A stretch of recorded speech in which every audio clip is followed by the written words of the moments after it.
Fire Part 1. The Awakening, when two souls were born. In the beginning, there was silence. Not the kind of silence that calms, but the kind that trembles with power unspoken, like the deep stillness before an earthquake. And from that sacred silence, a soul was born. Not one, but two. When Scorpio enters this world, they do so cloaked in paradox. They are not like the others. They carry the fire of Mars and the shadow of Pluto. They do not cry to be held. They arrive with eyes wide open, watching, feeling, sensing the undercurrents no one else sees. Even as infants, they seem ancient, as if they've come not to begin life, but to continue something unfinished.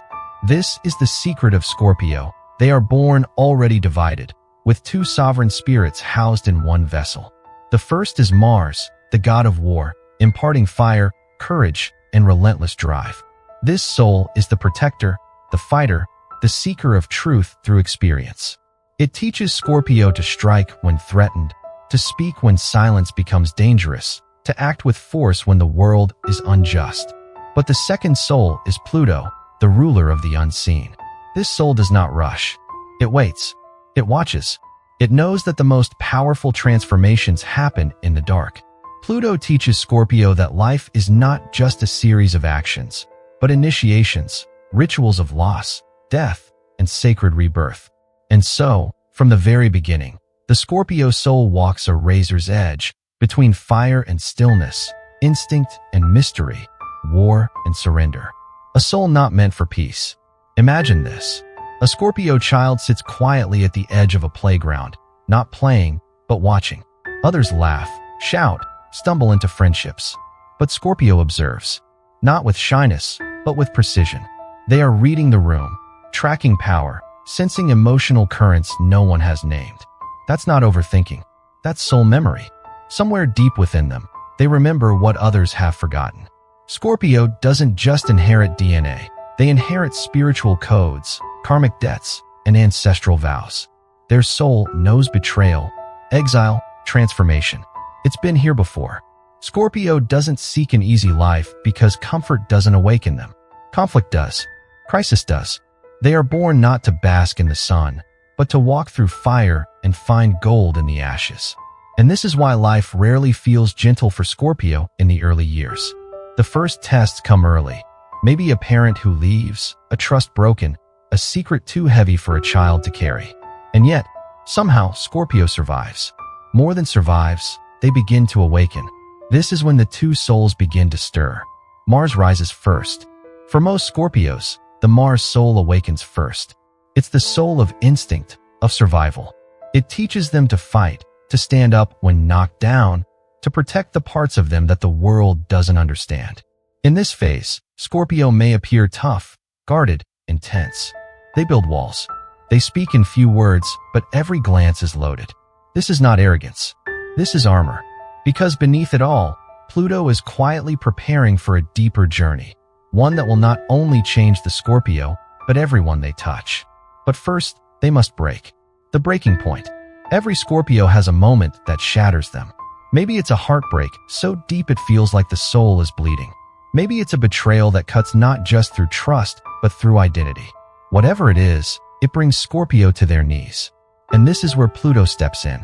Because Pluto doesn't teach through victory. Pluto teaches through death. In that moment of collapse, when the Mars soul can no longer fight, the Plutonian soul whispers, "What if this breaking is not the end? What if it's the beginning?" The journey begins. Part 1 of Scorpio's journey ends not with triumph, but with surrender. A quiet one. A holy one. It's the moment they stop trying to be understood and start understanding themselves. They begin to realize they were never meant to live a normal life. They were meant to live a mythic one. This is where the Scorpio story truly begins. Not at birth, but at the first death of the ego. From here, the path winds deep into the underworld, through battles of the self, love that feels like war, rage that heals, and rebirths that no one witnesses, but that transform everything. And through every step, the two souls walk together, sometimes fighting, sometimes fusing, always forging something sacred. Crystal Ball next. In Part 2, we follow the Mars soul into its crucible, into the fights it chooses, the fires it survives, and the truths it defends at all cost. Because every Scorpio must first become a warrior before they can become a priest of the dark. Fire Part 2. The warrior within, walking through fire. Before the Scorpio soul can rise, it must first learn how to stand. And before it can heal, it must learn how to fight. The second chapter of the Scorpio journey belongs to Mars, the first soul, the fire bearer, the shield carrier, the one who chooses action over escape. Where Pluto whispers transformation, Mars roars defiance. It is this warrior within that Scorpio first leans on to survive the early storms of life. This is not metaphor. It is muscle memory of the soul, a childhood baptism by fire. For many Scorpios, childhood is not soft. They often grow up too fast, pushed into roles of responsibility or silence before their time. Perhaps they were the protectors in the family, the ones who sensed when things weren't right long before anyone else spoke of it. One Scorpio woman once told me, "By the time I was 10, I already knew how to hide bruises on my skin and in my heart." That is Mars at work, not just a fighter, but a survivor. The soul responds not with tears, but with grit, not with pleading, but with quiet rebellion. The Mars soul doesn't wait to be saved. It learns to protect itself. Armor forged in pain. The armor of a young Scorpio is not always visible. It may look like sarcasm, detachment, sharp intelligence, a stare that feels like it sees through you. But beneath that shield is Mars, the soul that has already decided it will not be broken.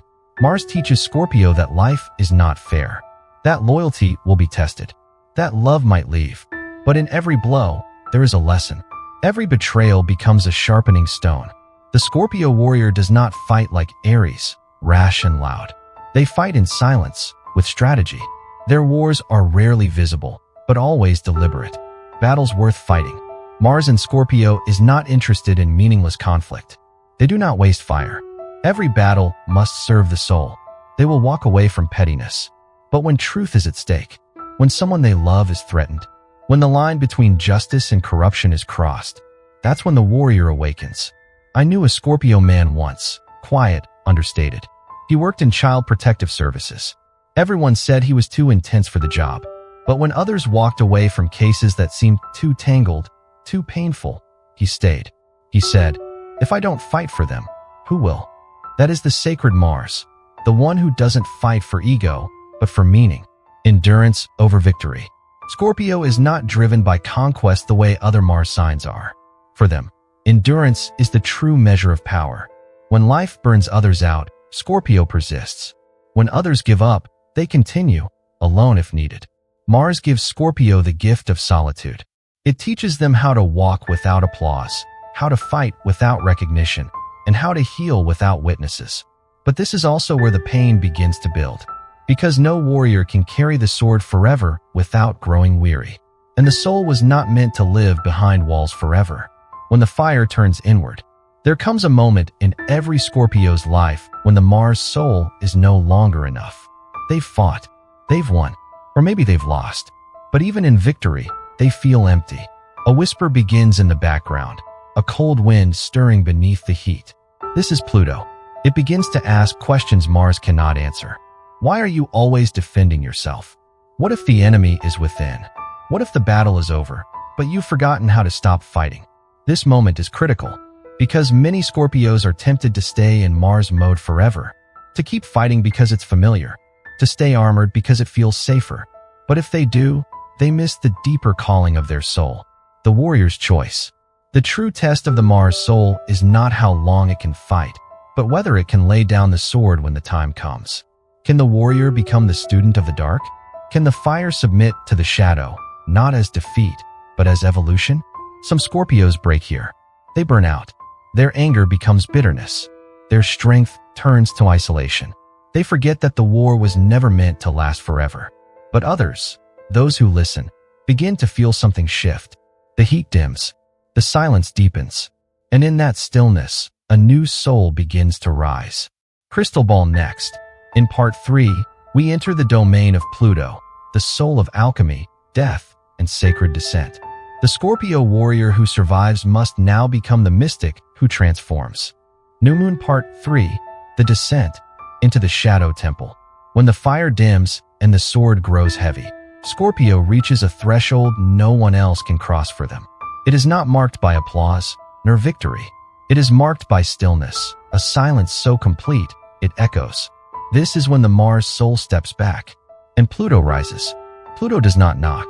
It arrives like a shadow falling across the soul, quiet, absolute, unrelenting. It whispers not in words, but in endings. Relationships collapse. Identities dissolve. Long-held beliefs rot at their roots. What once defined Scorpio begins to unravel, not as punishment, but as invitation. The temple of unbecoming. To the outside world, this may look like depression, a personal crisis, a withdrawal. Scorpio stops showing up the way they once did. They stop explaining themselves. They disappear from the surface of life. But they are not lost. They are descending. Pluto is the god of the underworld, not a place of torment, but of truth. The raw truth that can only be discovered when everything false has burned away. The descent is sacred. It cannot be rushed. It is a soul retreat into the shadow temple, where every mask is stripped, every illusion confronted. Scorpio is no longer the warrior fighting the world. They are now the initiate, facing themselves. A story from the shadow. Let me tell you about Noah, a Scorpio man in his early 40s. He had a powerful corporate job, a family, a life most people envied. But something in him began to unravel. He started waking up in the night shaking. His appetite disappeared. One day, without warning, he quit his job, left the city, bought a cabin by a lake. His friends thought he'd lost it. But what they didn't know was that he had begun to remember something. A truth he had buried beneath ambition, status, and pride. In that cabin, Noah confronted the childhood abuse he had never spoken of. He wept. He wrote. He screamed into the woods. And eventually, he healed. Not by erasing the pain, but by transmuting it. That is the path of Pluto. Pluto doesn't destroy, it refines. What looks like chaos is actually purification. Scorpio is not being broken. They are being hollowed, so that something sacred can be poured in. They are learning to sit in the fire without flinching, to feel everything they've avoided, to surrender, not as defeat, but as devotion. Pluto does not ask for bravery. It demands honesty. Do you know your own shadow?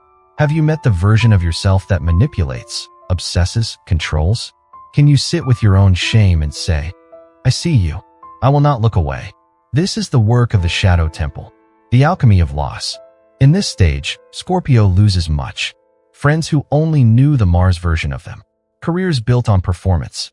Even lovers who cannot sit in the silence of becoming. But what they gain is far greater. Self-possession, soul integrity, clarity in chaos. Power that does not need to speak to be felt. This is not the power of domination, but the power of knowing. I have died before.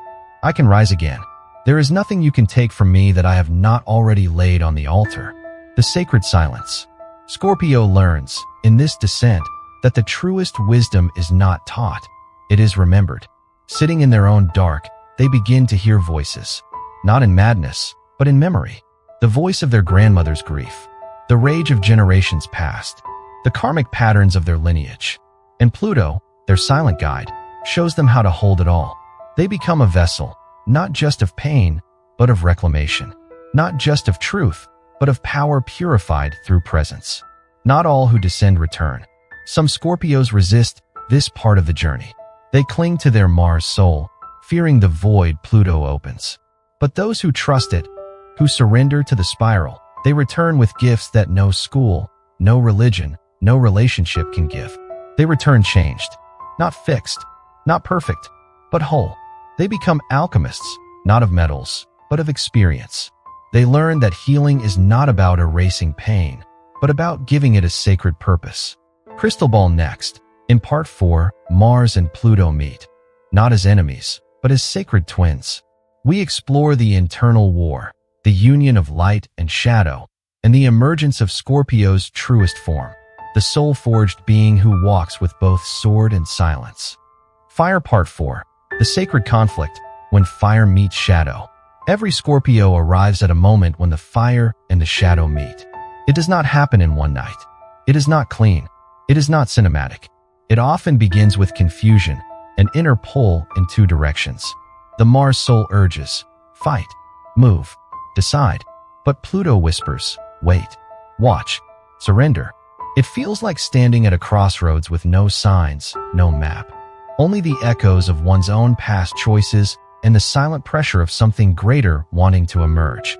This is the moment of sacred conflict, and no Scorpio escapes it. The battle no one sees. From the outside, it may appear that Scorpio is functioning, going to work, meeting friends, smiling on the surface. But inside, the war has begun. Mars, the soul forged in fire, resents the stillness Pluto requires. It fears softness, mistrusts surrender. After all, survival was built on motion, control, dominance. Pluto, on the other hand, sees Mars as reckless. It questions why every instinct must be answered with a blade. It challenges the addiction to struggle and asks, what are you afraid to feel that makes you fight so much? The warrior meets the mystic, and the tension splits the soul. The cracking of the armor. This inner war cannot be ignored. Scorpio begins to feel fractured. The armor of Mars becomes too heavy. The constant effort to be strong becomes exhausting. Emotion floods in, grief, shame, longing, ancient sadness they cannot name. Some Scorpios resist this. They double down on action, work harder, date harder, distract themselves. But the harder they try, the more empty it all becomes. The armor doesn't break from outside attack. It cracks from within, because the soul knows it is time to evolve. A story of breaking open. Layla, a Scorpio in her 30s, built her identity on being the strong one. She never cried, always showed up. People leaned on her. Then one day, her mother died unexpectedly. She didn't cry at the funeral, didn't cry for months. She returned to work, held everyone together. Until one night, she collapsed in the shower, sobbing, shaking, unable to breathe. That was the moment the two souls collided. Mars had held her for years, but now Pluto wanted in. That breakdown became her breakthrough.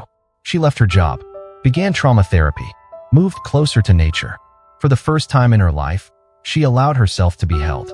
She said later, I thought my strength was in holding everything, but the real strength was in letting go. Mars doesn't die, it transforms.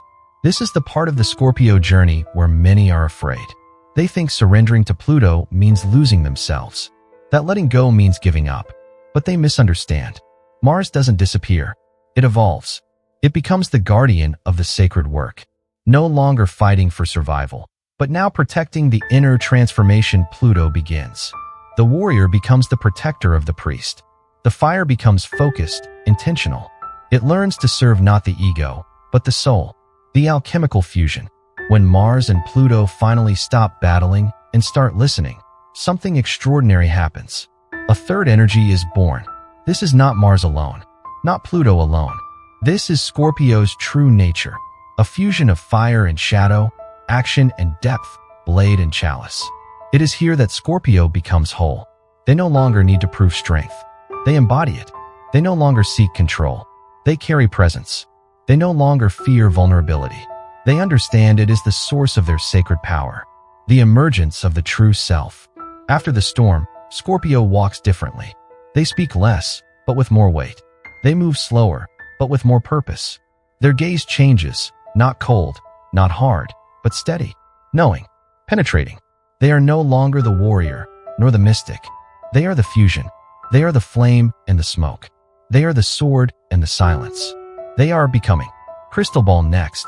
In part 5, the metamorphosis begins. Scorpio enters the path of symbolic transformation, from the scorpion who crawls, to the eagle who soars, and finally, the phoenix who burns and rises anew. The holy pilgrimage of Scorpio's soul takes flight. Fire Part 5, from Scorpion to Phoenix, the three faces of transformation. There comes a time in the Scorpio journey when surviving is no longer enough. They have walked with fire. They have surrendered to shadow. They have endured the sacred war within. And now, something begins to stir, slowly, powerfully, like a drumbeat rising from beneath the earth. This is not just change. This is metamorphosis. But Scorpio does not transform in one single moment. Their evolution unfolds in three sacred stages, each marked by a symbol, each a shedding of skin, each a deeper remembering of who they truly are. Scorpion Stage 1. The Scorpion, Instinct and Survival. The first incarnation is the Scorpion, the creature of instinct, of immediacy, of defense. In this stage, Scorpio walks close to the ground, their senses sharp, their stinger always ready. Life is experienced as a battlefield. Every relationship, every opportunity, every perceived threat is filtered through the question, is this safe? They trust few. They attack first if they feel cornered. Their power is reactive, primal, defensive, but it is still power. We all begin here, wounded, guarded, suspicious. In this stage, Scorpio learns how to read people, how to hide their true feelings, how to endure when no one else can. But they are also ruled by fear, of betrayal, of vulnerability, of losing control. A woman I once counseled, named Aria, lived in this phase for over a decade. Fiercely intelligent, but deeply distrustful, she kept everyone at arm's length. Every partner she had, she tested. Every friend had to prove loyalty again and again. She said, "I'd rather sting than be stung." But what she didn't know was, this armor was also her prison. Eagle Stage 2, the eagle, vision, and sovereignty. Then something breaks open. Scorpio, tired of crawling, begins to lift. The second transformation is into the eagle, the symbol of vision, insight, and sovereignty. The eagle does not react. It observes. From above, it sees the whole landscape. It watches the patterns others miss. This is when Scorpio begins to detach from emotional chaos, not by numbing, but by gaining clarity. They stop needing to win. They start needing to understand. The eagle Scorpio learns that true power is not control, but discernment. They stop fighting every battle. They choose what matters. They let silence speak when words would only burn bridges. This is when Scorpio becomes the strategist, the mentor, the inner mystic. Their energy no longer screams. It radiates. A Scorpio man named Jordan once told me, "I used to want revenge. Now I just want peace, but the kind built from truth, not illusion." This is the eagle's wisdom. Fire Stage 3, the phoenix, death, and rebirth. And then comes the final transformation. The phoenix. This is not a stage Scorpio chooses. It chooses them. It begins with loss, not just of people, but of self. A Scorpio in the phoenix phase often loses everything that once defined them: career, relationships, reputation, identity. It feels like burning alive. But in that fire, they remember something ancient. I am not what I have. I am not who they say I am. I am not this pain. I am what rises after. The phoenix doesn't just survive. It rebirths itself from the ashes of ego, fear, and illusion. This is where Scorpio becomes fully soul-led. They no longer seek to possess. They seek to liberate. They no longer fear endings. They bless them. They no longer protect their heart. They open it, even knowing it may break again. The journey is the initiation. Each stage is not wrong. The scorpion protects. The eagle perceives. The phoenix becomes. Together, they form the sacred trinity of Scorpio's soul. No other sign in the zodiac is called to such a profound internal evolution. Scorpio doesn't just grow, they shed. They molt. They die and return, not once, but many times. And each time, they become less who they were and more who they are. Crystal Ball next. In part 6, we enter the most mysterious chamber of Scorpio's soul, sacred sexuality and soul fusion. Not as desire, but as transformation. We'll explore how Scorpio loves not with the heart alone, but with the entire being, merging into the divine through intimacy and devotion. Dizzy Part 6, Sacred Sexuality and Soul Fusion, the intimacy that transforms. By the time Scorpio reaches the Phoenix stage, they are no longer interested in shallow things. They don't chase, they don't seduce for sport, and they certainly don't fall in love lightly. Because for Scorpio, love is not entertainment. It is initiation. Their sexuality is not casual. It is sacred. Their intimacy is not convenience. It is a form of spiritual transformation. To be touched by Scorpio is to be seen by the part of them that has already died and come back. To love a Scorpio is to be invited into a soul-merging ceremony, whether you realize it or not. The magnetic field. Scorpio's presence is magnetic, not because of how they look, but because of what they carry.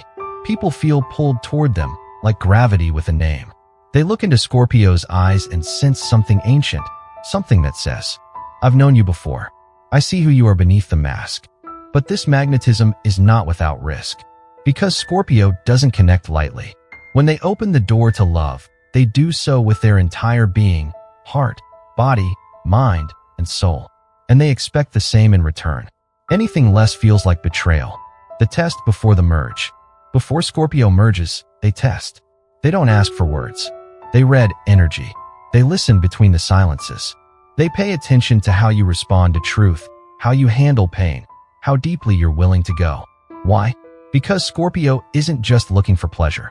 They're looking for a mirror, a partner who can meet them in the depths, who won't flinch when the shadows rise, who will walk through the fire of intimacy, not to escape, but to transform together. A story of soul merging. Let me tell you about Sam and Delilah. Sam was a Scorpio, quiet, private, deep. Delilah was spiritual, curious, a Taurus who had never truly met her own depth until Sam. Their relationship began slowly. Sam was cautious, holding back, watching. Delilah mistook this for disinterest. But then one night, during a long conversation under the stars, Sam said, "If I give you my heart, you won't just hold it. You'll live inside it." Delilah didn't understand until weeks later when their intimacy deepened. With Scorpio, physical union isn't just sex. It's alchemy. Their bodies speak a language older than words. Each touch is a prayer. Each breath, a ritual. Sam wasn't seeking pleasure. He was seeking entry into her soul. And Delilah? She awakened. She said, "He didn't just love me. He found pieces of me I didn't know existed." That is what Scorpio does. They resurrect what was buried in others. And they demand you rise with them. Why Scorpio's love is so rare? Because it is sacred. In a world full of hookups and half-hearted affection, Scorpio offers a depth most people are not ready to handle.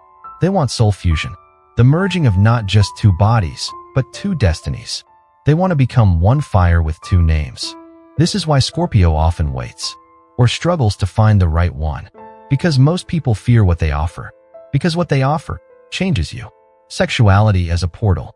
In spiritual terms, Scorpio's sexuality is tantric in nature.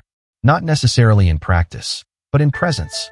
They understand that within the physical union lies a spiritual rebirth. Their touch carries memory. Their gaze awakens buried truths. Their vulnerability invites yours. And in the height of passion, they don't lose themselves. They find themselves. With the right partner, Scorpio becomes not just a lover, but a channel for divine union, sacred remembering, and cosmic balance. They understand that to merge is to be transformed. To surrender is to be reborn. The shadow side. But make no mistake, if betrayed, this part of Scorpio does not die quietly. Because when you've touched a soul that deep and then turn away, you don't just break their heart. You fracture the sacred contract. This is why betrayal cuts them so deeply. Not because they're sensitive, but because they loved you on a level you didn't even know existed. And once trust is gone, they rarely return. When the right souls meet.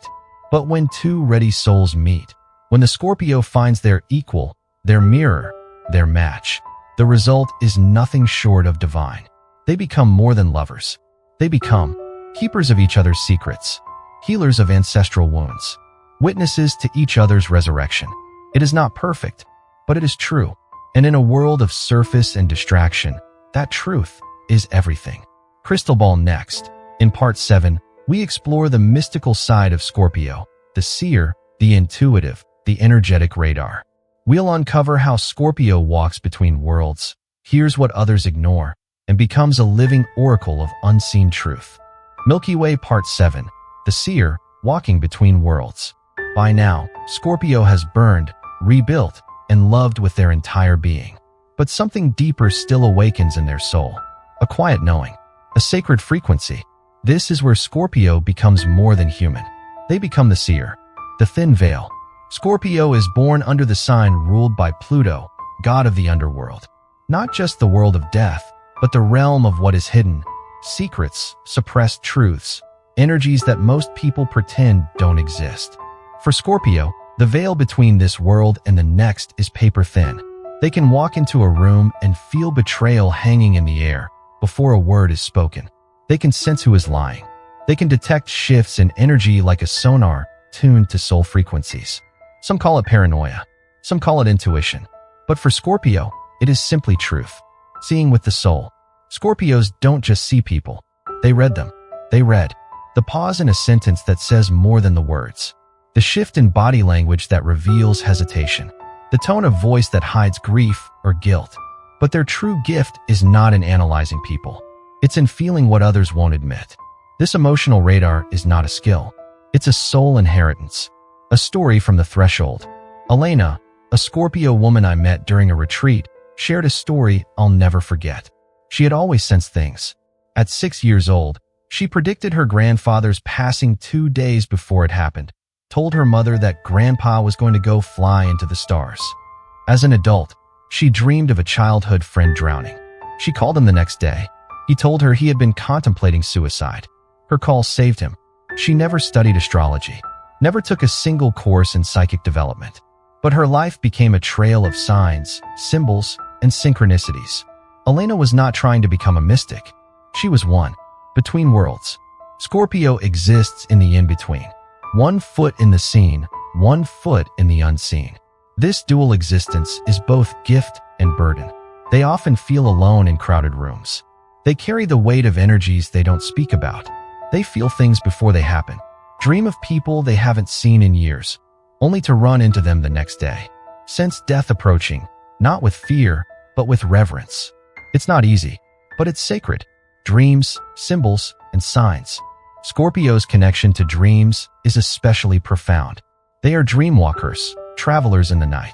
Their dreams carry messages from ancestors, visions of future events, encounters with lovers past or yet to come.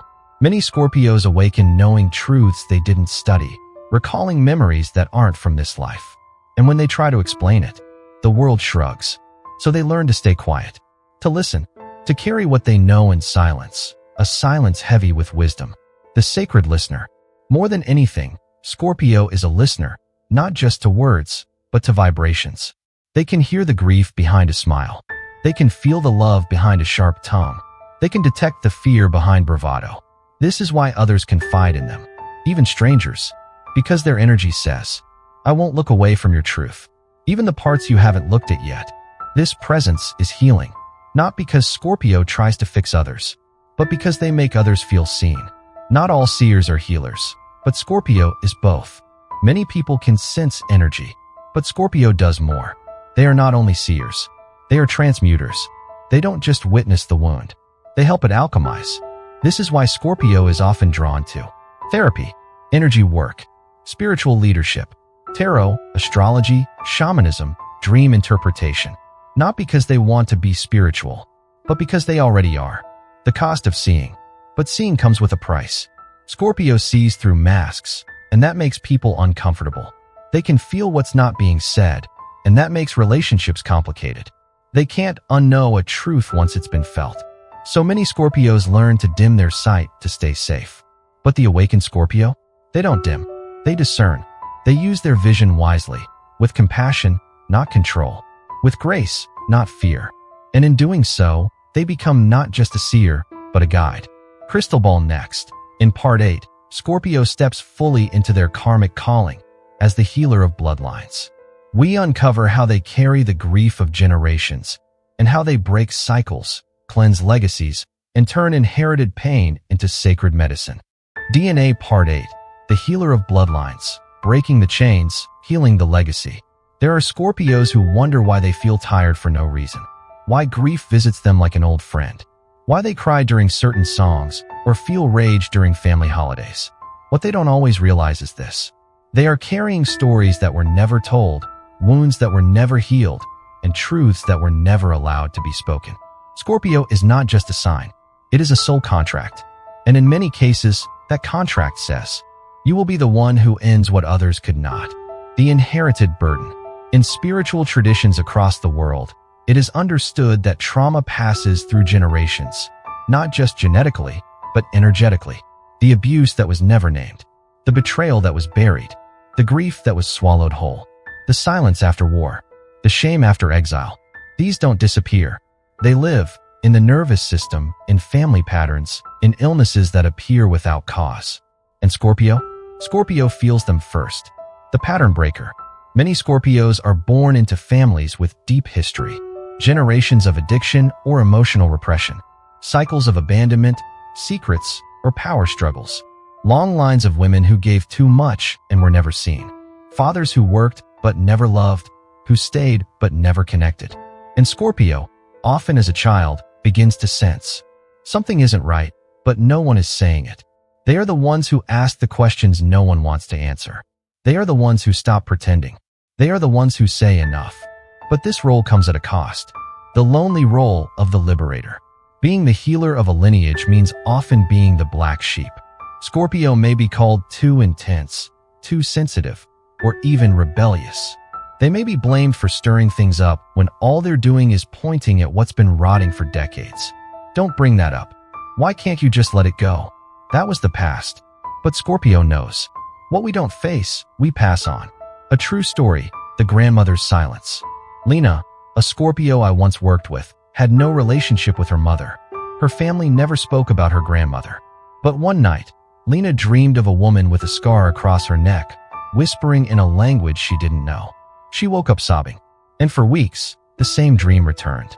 Finally, she confronted her mother, who reluctantly admitted.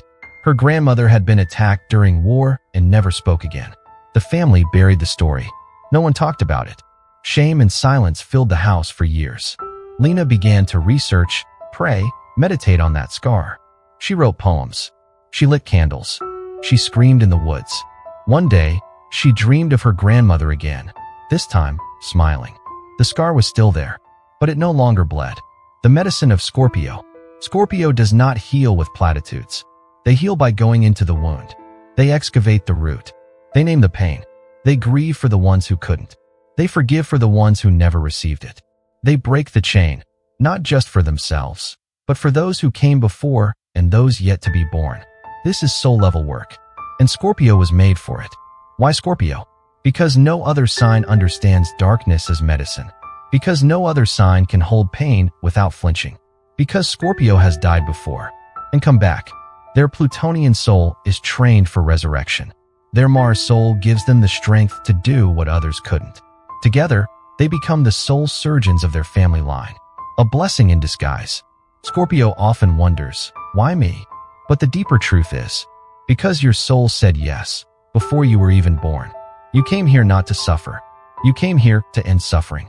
Not just yours, but that which lived in the silence of your mother's sighs, in the rage of your father's drinking, in the weeping your great-grandmother held in her bones. You came here to say, this pain ends with me. And in doing so, you become the ancestor who one day someone else will dream of. And in that dream, you will be smiling. Crystal Ball next. In Part 9, Scorpio embraces their sacred rage, not as destruction, but as holy fire. The power to dismantle illusions, fight injustice, and transform the world not through violence, but through fierce truth. The time for silence is over. Fire Part 9, Sacred Rage, fire that rebuilds the world. There is a moment in every Scorpio's journey when the silence is no longer enough. When healing behind the scenes is no longer sufficient. When truth demands more than meditation, it demands action. And that's when the sacred rage awakens. Rage as a sacred force. Let's be clear, this is not petty anger.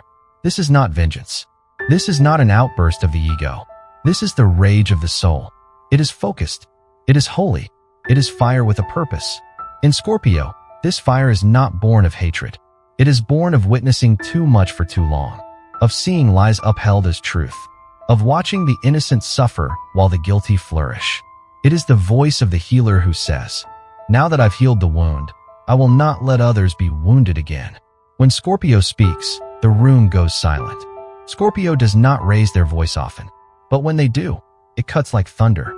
Their presence in confrontation is electric. Their truth-telling, surgical. Their words, few, but devastating in accuracy. They do not shout to be heard. They speak only when it's time to change everything. A true story, the whistleblower. Theo was a Scorpio who worked in a finance firm known for exploiting vulnerable clients. He kept quiet for years, until one day, a single mother lost everything due to the company's deception. Theo snapped. He gathered evidence. He leaked documents. He testified. The company collapsed. His life changed. But when asked if he regretted it, he said, they took everything from that woman. I gave everything back. That is sacred rage, not destruction for destruction's sake, but the fire that makes room for something real to rise. The shadow and the flame. Scorpio knows darkness intimately, but when they awaken, they do not use it to manipulate. They use it to liberate. Their sacred rage destroys illusion, demands justice, calls hypocrisy by its name, breaks cycles of manipulation, abuse, and power games.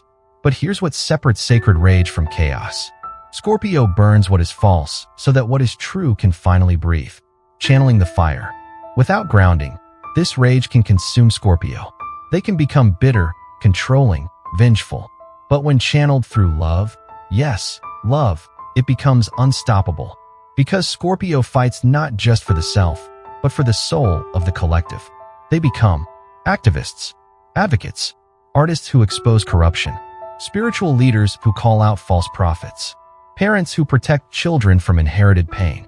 Their rage becomes a cleansing ritual. Fire is dharma. In Buddhist wisdom, wrath is not always unwholesome. There is a concept of the wrathful deity, a being who appears terrifying not to punish, but to protect. Their fury is compassion in disguise. Their fire burns away ignorance, ego, and illusion. Scorpio embodies this. When awakened, their fire is not against humanity, it is for it. It is the sword of clarity, the refusal to participate in silence anymore. Their fire doesn't just destroy, it rebuilds. The path of the phoenix, revisited.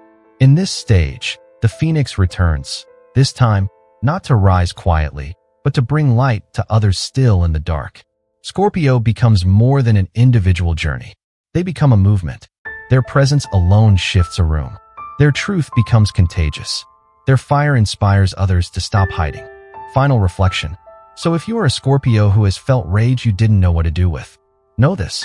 You're not broken. You're ready. Ready to fight with purpose. To burn away everything fake. To become the fire that frees others. This is your birthright. And it is sacred. Crystal Ball next.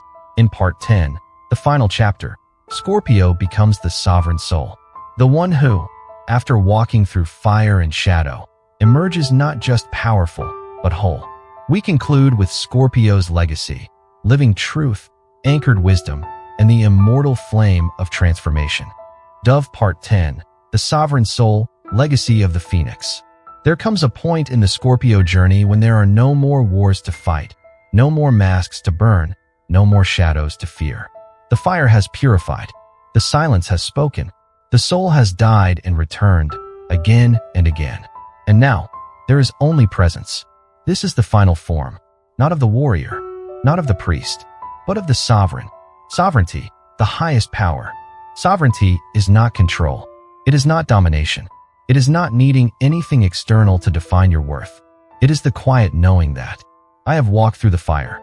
I have stood in the dark, and I am still here, whole, unshakable, real. This is the phoenix at peace, not because the world changed, but because they did. They have nothing to prove. They no longer react. They simply exist in truth, no longer seeking, only being. The Scorpio who reaches this stage doesn't seek validation. They no longer ask, am I enough? They live aligned with their truth, with their soul, with the rhythm of something greater than ego. Their strength no longer comes from resistance, but from embodiment. They become the kind of person who can sit in a room and shift the energy without a word.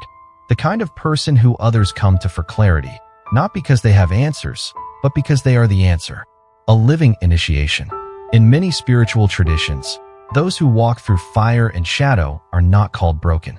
They are called initiates. Scorpio is the zodiac's initiate. Their entire life is a path of transformation, a labyrinth of shedding, facing, dying, and becoming. They were never meant to live a normal life. They were meant to become a living transmission of resilience and spiritual depth. The final transformation, ego to essence. What happens when Scorpio releases all fear of loss, all desire to control, all shame of being too much? They become light. Not the airy kind, not the glittery kind, but the deep light, the one forged in the core of the earth. The light that has met the dark and bowed to it. The light that carries truth in its silence. This is when Scorpio becomes the mirror in which others see their own power. They no longer save people. They awaken them. The legacy of the phoenix. So what is Scorpio's true legacy? It is not what they built, not what they achieved, not what they burned down. It is what they embodied. Their legacy is the lives they helped transform, the truths they gave others permission to speak, the courage they inspired in those who thought they were too broken to rise. Final message to every Scorpio soul. If you've walked this path, if you've ever felt like you were too intense, too deep, too emotional, too much, know this. You were never too much. You were exactly what the world needed. A lighthouse, a storm, a sacred flame, a soul forged in truth. You didn't come here to fit in. You came here to transform. And now that you've become the phoenix, live not just with power, but with peace. Glowing Star, thank you for walking this sacred journey with us. If this story moved you, if it awakened something inside you, know that it wasn't just a video. It was a mirror. And somewhere inside you, the phoenix is waiting to rise. Direct call to action, spoken from the heart. If this video stirred something in you, if you recognized yourself in these words, or you simply admire the unstoppable force of Scorpio energy, then let's keep going deeper together. Glowing Star, subscribe to this channel, The Path to Buddhist Wisdom, because here, we don't just talk about astrology. We awaken ancient truths. We merge mysticism with mastery, and we honor every soul's path to greatness. Hit that bell, leave a comment, and remember, the most powerful journey is the one within.